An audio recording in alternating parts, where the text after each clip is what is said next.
क्या आपने पिछले कुछ टाइम से नोटिस किया है कि फिटनेस को लेके इंडिया में लोग थोड़ा सा सीरियस होना चालू हो गए हैं और थोड़े से फिटनेस इंथुजियास्ट भी बढ़ गए हैं। और कुछ लोग तो फेक है खैर, बट कुछ लोग एक्चुअल में अपनी फिटनेस को लेके कंसर्न्ड है और उस पर काम भी कर रहे हैं।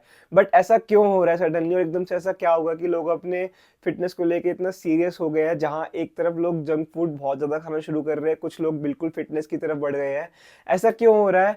और क्या सिर्फ उन्हीं लोगों को फिटनेस पे ध्यान देना चाहिए जो लोग मोटे हो गए हैं, जिनको डॉक्टर ने प्रिस्क्राइब करा है? बहुत सारे लोग ऐसे हैं जिनको डॉक्टर ने फिजिकल एक्टिविटीज के लिए प्रिस्क्राइब करा है, इसलिए वो फिटनेस की तरफ जा रहे हैं। कुछ लोग जेन्युइनली भी जा रहे हैं, बट बहुत लोग सिर्फ डॉक्टर के कहने पे जा रहे हैं एक्सरसाइज करने के लिए। तो क्या फिटनेस सिर्फ उन लोगों को करना चाहिए जो एक्चुअली बीमार है, या फिर फिजिकली अनफिट है, बहुत ज़्यादा मोटे हैं, या बहुत जिनको डायबिटीज़ है, या बहुत सारी चीज़ें हैं? या फिर सब लोगों को फिटनेस करना चाहिए, और किन किन एज ग्रुप्स को करना चाहिए? और क्या बच्चों को करना चाहिए, बड़ों को करना चाहिए, लड़कियों को करना चाहिए, लड़कों को करना चाहिए, किस एज ग्रुप में करना चाहिए? इस वीडियो में मैं आपको 3 मेजर पॉइंट बताऊंगा। ये जो 3 पॉइंट है ये हर ग्रुप पे एप्लीकेबल है। जो भी मतलब बच्चा है, चाहे बड़ा है, चाहे बहुत बड़ी उम्र का एक इंसान है, चाहे वो मोटा है, चाहे वो पतला है। और इसमें मैं 3 मेजर पॉइंट बताऊंगा आपको वीडियो में, जिसके अंदर आपको पता चलेगा कि 3 ऐसे मेजर बेनिफिट्स जो आप एक्सरसाइज करने या ना करने से आपकी बॉडी में क्या फर्क पड़ता है। तो इस वीडियो को एंड तक देखना। वीडियो बहुत बड़ी नहीं होगी, शॉर्ट होगी, बट ये 3 बेनिफिट्स आपको बहुत ज़्यादा लॉन्ग टर्म में काम आने वाले हैं। क्योंकि इससे आपको पता चलेगा कि आपको क्यों, चाहे आप दिखने में पतले से भी हो, क्यों तभी भी आपको फिटनेस पे अपने ध्यान क्यों देना चाहिए थोड़ा बहुत। तो इस वीडियो को एंड तक देखना। वीडियो पसंद आया तो लाइक कर देना। वीडियो को स्टार्ट करने से पहले, हाय, माय नेम इज क्षितिज, और मेरे को ऑलमोस्ट 2.5 साल हो गए अपनी फिटनेस जर्नी को स्टार्ट किए हुए। और मैं जो भी चीज़ नहीं सीखता हूँ आपके साथ शेयर करता हूँ। जो भी चीज़ मैं प्रॉपर रिसर्च के साथ थोड़ा सा पढ़ता हूँ उस चीज़ के बारे में, वो आपके साथ शेयर करता हूँ, जो टेक्निकल चीज़ें होती है या फिर जो फैक्ट्स होते हैं। तो वीडियो को एंड तक देखना। आई एम श्योर इसमें आपको कुछ ना कुछ सीखने को ज़रूर मिलेगा। और बिना कोई भी टाइम वेस्ट किए लेट्स गेट स्टार्टेड। तो मस्कुलर ट्रेनिंग करने का ना बहुत सारे फायदे होते हैं, जिसमें से 3 मेजर बेनिफिट्स मैं आपको बता रहा हूँ। उसमें से पॉइंट नंबर 1 है इंक्रीज फिजिकल कैपेसिटी। अब ये क्या होता है, आपने देखा होगा बहुत सारे लोग थोड़े से दिखने में फैट होते हैं, बट जब भी उनको कोई ऐसी फिजिकल एक्टिविटी करनी होती है तो वो आराम से कर लेते हैं। But on the other hand कोई भी ऐसा बंदा जो दिखने में पतला स्लिम ट्रिम सा है, मतलब उसमें कोई फैट नहीं है, बट जब भी उसको सीढ़ियाँ चढ़नी पड़े या कोई भी ऐसा फिजिकल काम करना पड़े तो वो हाफ जाता है। या फिर कोई भी उसको भारी सामान उठाना पड़े तो उसकी कमर में झटका पड़ जाता है और वो या फिर नहीं उठा पाता। तो बहुत सारी चीज़ें ऐसी होती है। वो क्यों होता है? क्योंकि आपके अंदर जो आपकी मसल्स है ना, वो ढंग से डेवलप ही नहीं हो रखी है। आप ऐसी कोई भी मस्कुलर ट्रेनिंग वाली चीज़ें करते ही नहीं हो जिससे आपको कभी भी कोई भी हैवी लोड उठाना पड़े, या एकदम से आपको कहीं भागना पड़े, कहीं दूर ऊपर चढ़ना पड़े लंबे टाइम तक, आपको 3-4 फ्लोर चढ़ने, किसी की लिफ्ट कभी खराब हो गई तो उस टाइम में ना उनकी हालत खराब हो जाती है।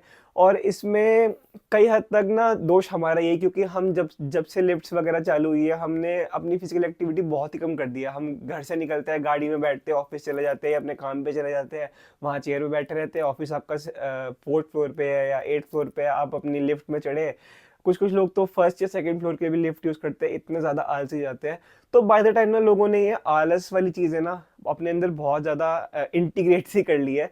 तो हम बाय डिफ़ॉल्ट एक ईज़ी पाथ चूज़ करते हैं, जो कि अब बहुत लोग बोलेंगे क्या करना है यार, आराम से मतलब सब कुछ हो रहा है तो क्यों इतना करना है? बट ये आपको अभी पता नहीं चलेगा। जैसे जैसे आपकी आज एज बढ़ते जाएगी ना, वैसे वैसे आपकी अंदर की जो मसल्स है वो और मतलब कम होती जाएगी, आपका मसल मास लूज होता जाएगा।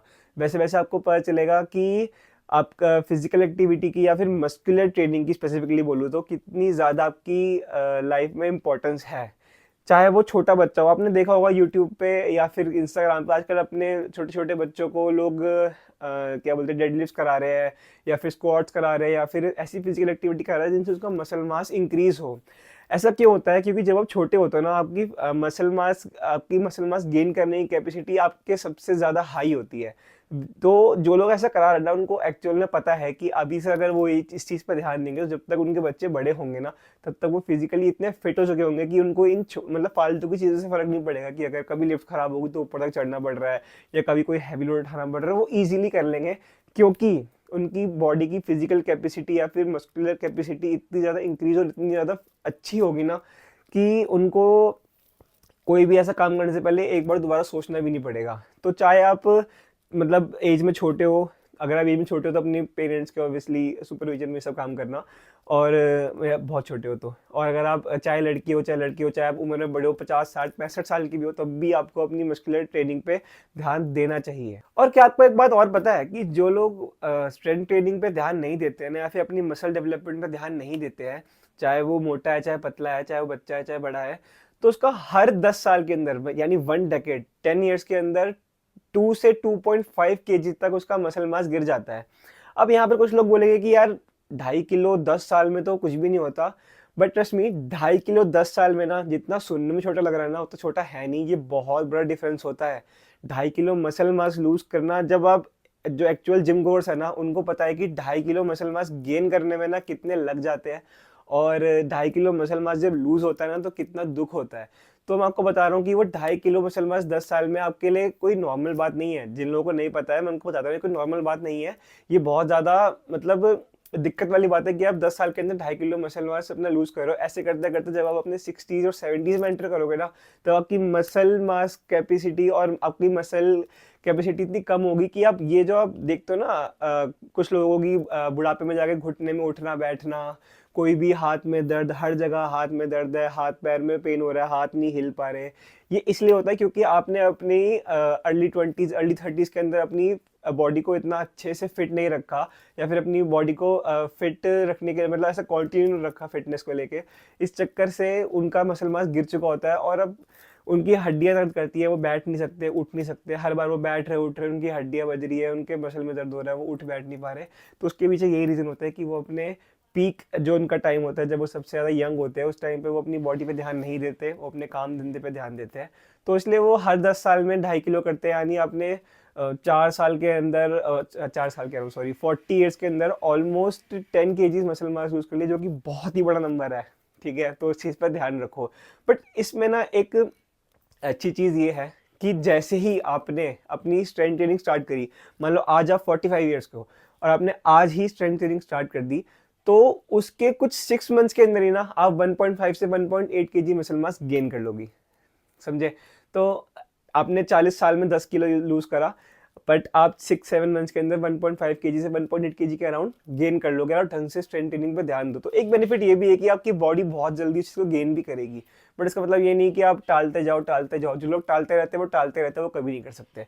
तो हाँ, अपनी बॉडी की स्ट्रेंथ पे ध्यान रखो, क्योंकि जब आप बड़े हो जाओगे ना, तो इस चीज़ के लिए आपको बहुत ज़्यादा फ़ायदा मिलेगा, और आपको किसी पे भी डिपेंडेंट नहीं रहना पड़ेगा, ना लाठी पे, ना किसी को उठवाने बिठवाने के लिए। आप खुद इतने ज़्यादा अच्छे से आप केपेबल होंगे कि आपको किसी की ज़रूरत नहीं पड़ेगी। और एक फ़ायदा और है मस्कुलर ट्रेनिंग का, कि आपका रेस्टिंग मेटाबॉलिक रेट, जिसको RMR भी बोलते हैं, वो 7% से इंक्रीज़ हो जाता है। मतलब अब कैसे बताऊँ आपको, कि जब आप रेस्ट कर रहे हो, आप सो रहे हो, उस टाइम भी आपकी बॉडी कैलोरीज बर्न कर रही होती है। तो जब आप सो रहे हो ना, तो आपकी जो बॉडी है वो और ज़्यादा फैट और ज़्यादा कैलोरीज बर्न करेगी, जिससे आपकी बॉडी और अच्छी शेप में रहेगी, और आपकी बॉडी अच्छे से काम कर पाएगी। तो समझ रहे हो, आपको जस्ट 6 मंथ 7 मंथ्स के अंदर जो आपकी बॉडी में बेनिफिट्स दिखेंगे वो कितने ज़्यादा है, कितने मेजर बेनिफिट्स है। तो हाँ, आपको ये चीज़ पक्का स्टार्ट करनी चाहिए। ओके, बढ़ते हैं अब सेकंड पॉइंट की तरफ। तो second point is enhanced metabolic function. तो मैंने आपको बताया ना कि जैसे जैसे आप अपनी मस्कुलर ट्रेनिंग करते हो और ज़्यादा इंक्रीज करते हो, मस्कुलर ट्रेनिंग पे अच्छे से ध्यान देते हो, वैसे वैसे आपका रेस्टिंग मेटाबॉलिक रेट बढ़ता है।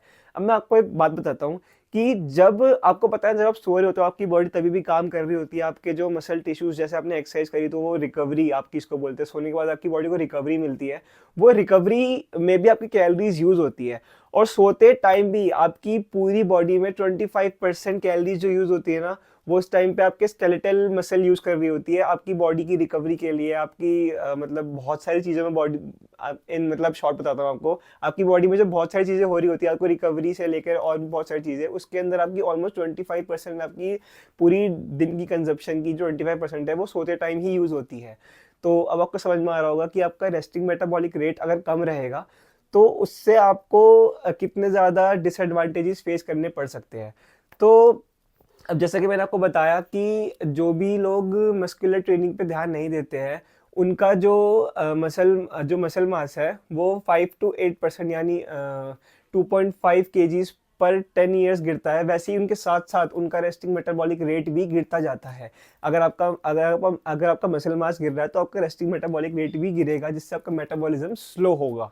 तो अगर आपका मेटाबॉलिज्म स्लो होगा तो आपकी बॉडी ढंग से फैट बर्न नहीं कर पाएगी, कैलोरीज बर्न नहीं कर पाएगी, जिससे आपकी बॉडी में विसरल फैट जो आपके ऑर्गन्स के आसपास होता है फैट, और भी आपकी बॉडी में फैट परसेंटेज बढ़ेगा धीरे धीरे और आपकी मसल स्ट्रेंथ कम होती जाएगी। अब मैं आपको एग्जांपल देता हूँ जिससे आपको पता चलेगा कि जो आपका रेस्टिंग मेटाबॉलिक रेट है उसके बढ़ने से आपकी बॉडी में एक्चुअल में बेनिफिट्स क्या है। अभी तो मैंने आपको टेक्निकल टर्म से बताया, अब मैं आपको एक लेमन टर्म्स या फिर एग्जाम्पल के तरीके से बताता हूँ। तो मान लो कि अगर आप पूरे दिन में 1500 कैलोरीज खा रहे हो, ठीक है, तो उसमें से आपने 1500 कैलोरीज बर्न कर रहे हो आप यूजुअल डे पे अपने, पर आपका रेस्टिंग मेटाबॉलिक रेट 8% से बढ़ चुका है, जो कि 1500 का हो गया 120 कैलोरीज एक्स्ट्रा। तो अगर आप 120 कैलोरीज हर रोज एक्स्ट्रा बर्न करोगे ना, 1500 कैलोरीज के बाद आपने 120 कैलोरीज और एक्स्ट्रा बर्न करी, तो वो 30 डेज के अंदर आपका ऑलमोस्ट 3600 कैलोरीज ज्यादा हो गई। 3600 कैलोरीज का मतलब है आपका 0.5 kg का फैट लॉस हो जाएगा 30 डेज के अंदर।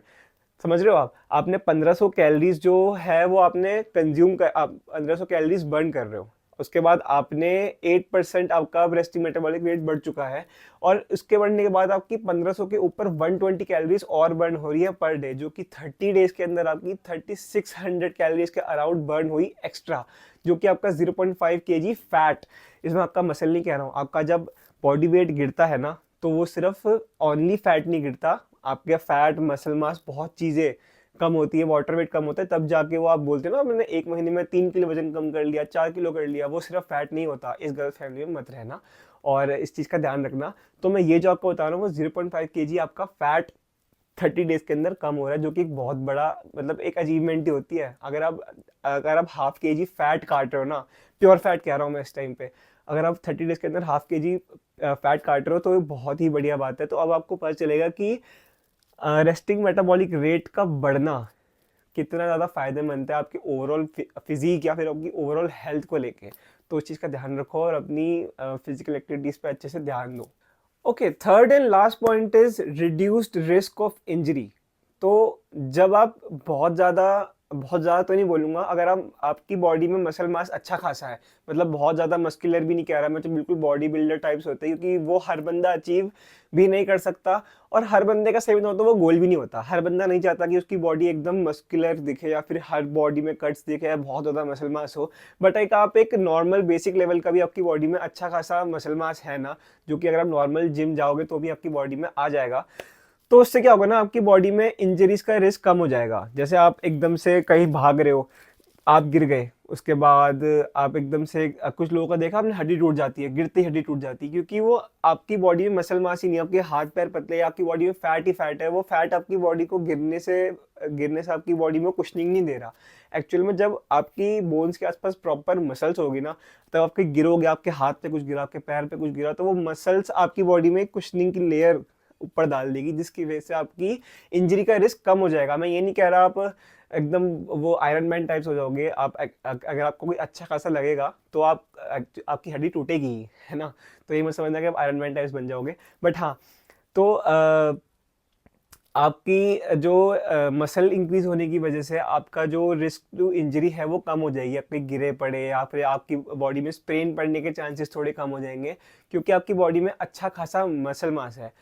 और एक आपको बहुत ही डायरेक्ट रिलेशन बताता हूँ, रिलेशन इस चीज़ का, जिससे आपको समझ में आएगा कि एक्चुअल बेनिफिट क्या है। आपको पता होगा ऑस्टियोपोरोसिस क्या होता है। जिन लोगों को नहीं पता मैं बता देता हूँ, जिनको पता है बहुत अच्छी बात है। मेरे को भी थोड़े टाइम पहले तक नहीं पता था, मेरे को भी पता चला, तो जिन लोगों को पता है चौड़े नहीं, कोई बात नहीं है, ठीक है, मैं इन लोगों को बता दूंगा।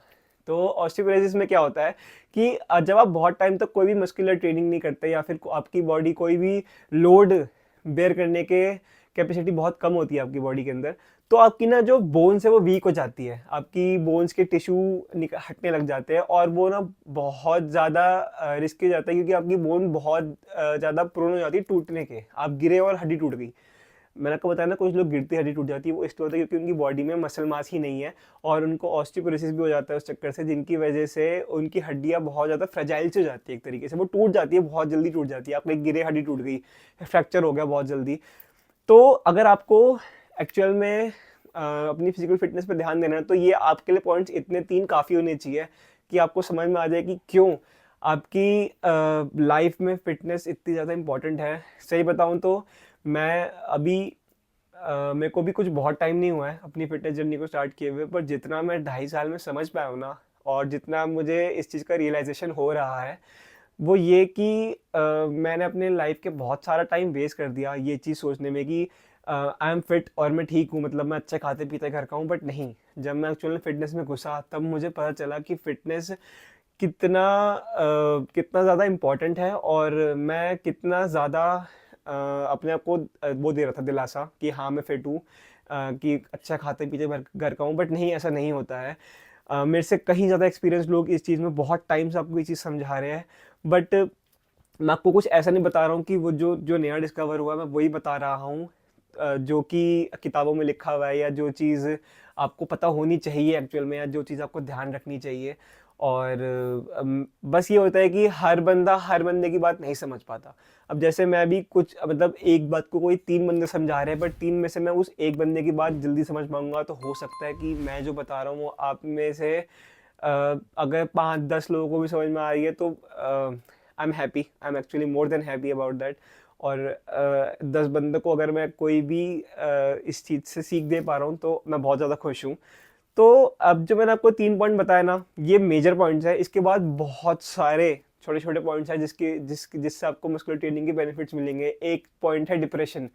आजकल की जनरेशन में, आजकल की क्या, मैं भी आजकल की जनरेशन ही हूँ, तो डिप्रेशन एक बहुत बड़ी प्रॉब्लम है, क्योंकि हम लोगों के साथ बात करना हमने लोगों ने कम कर दिया है बहुत ज़्यादा, और अपनी चीज़ें शेयर करना कम कर दिया है, और बहुत सारे टेंशन्स भी हैं। मतलब हम बहुत छोटी छोटी बातों में ओवर थिंकिंग करने लग जाते हैं, तो डिप्रेशन भी इस चीज़ से कम होता है, क्योंकि जब आप फिजिकली फिट होते हैं ना, तो आपकी मेंटल एबिलिटी पे भी फ़र्क पड़ता है उस चीज़ से।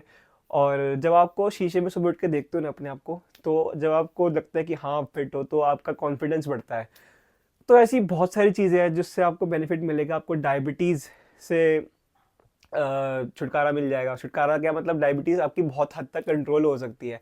जिनको टाइप 2 डायबिटीज़ है, स्पेशली जिनको पता होगा टाइप 2 डायबिटीज़ कितनी खतरनाक होती है, तो टाइप 2 डायबिटीज़ आपकी बहुत अच्छे से कंट्रोल हो सकती है, और आपका इंसुलिन वाली चीज़ भी अच्छे से कंट्रोल हो सकती है। और भी बहुत बेनिफिट्स हैं। मतलब मैं अगर मैं आपको गिनवाने बैठूंगा ना एक बेनिफिट, तो वीडियो घंटे ही क्या 2 घंटे की भी निकल जाएगी आपको बेनिफिट बताते बताते। बट ये 3 मेजर पॉइंट्स एक नॉर्मल ह्यूमन, या फिर एक नॉर्मल जो ऑफिस जाने वाला बंदा है, स्टूडेंट है, या फिर जो 45 मतलब अपने 30s 40s में, 50s में, 60s में भी है, उसके लिए 3 पॉइंट्स काफ़ी है। एक बार बताता हूँ, इट्स नेवर टू लेट। अभी भी लेट नहीं हुआ है। अगर आप कोई भी मेरी वीडियो है जो बड़ा बंदा भी देख रहा है, तो उस चीज़ का ध्यान रखो कि मैं अभी 107 किलो का था और मैं अभी इस चीज़ को समझ गया। आप भी समझ जाओगे। अगर मेरे जैसा बंदा समझ सकता है तो आप भी समझ सकते हो। तो कोई बहुत बड़ी बात नहीं है। एक आधा घंटा 1 घंटा अपनी फिटनेस पे दे तो बहुत है। और मुझे पता है जिनको टाइम निकलना होता है वो निकाल लेते हैं। 1 घंटा कोई बहुत बड़ी बात नहीं, कितना भी बिजी स्केड्यूल हो 1 घंटा तो आप निकाल ही सकते हो। तो वीडियो ही खत्म करते हैं। मैंने बहुत समझा लिया। जिसको अब तक समझना था वो समझ गया, जिसको नहीं समझना उसको नहीं समझना, कुछ नहीं कर सकते। टाइम वेस्ट करने का कोई फ़ायदा नहीं है। तो वीडियो रेगुलर नहीं आ पा रही है, आई नो। और मैं ट्राई करता हूँ अपने आप को मोटिवेटेड रखने का हर चीज़ में। पेशेंस बहुत ज़रूरी है, जो कि मैं अभी सीख रहा हूँ कि पेशेंस और मोटिवेशन और कंसिस्टेंसी वीडियो को बनाने में। जिम में तो कंसिस्टेंसी बहुत है मेरी, बट वीडियोस बनाने में थोड़ी सी अभी लैक करती कहीं पर, आई नो। उस पर भी काम करूँगा, और बहुत जल्द कोई नई वीडियो के साथ भी आऊँगा, कोई भी इन्फॉर्मेशन को लेके, जिम को लेके, या बहुत सारी चीज़ें। तो वीडियो ख़त्म करते हैं। मिलते हैं आपसे नेक्स्ट वीडियो में। तब तक के लिए this is me Kshitij, signing off.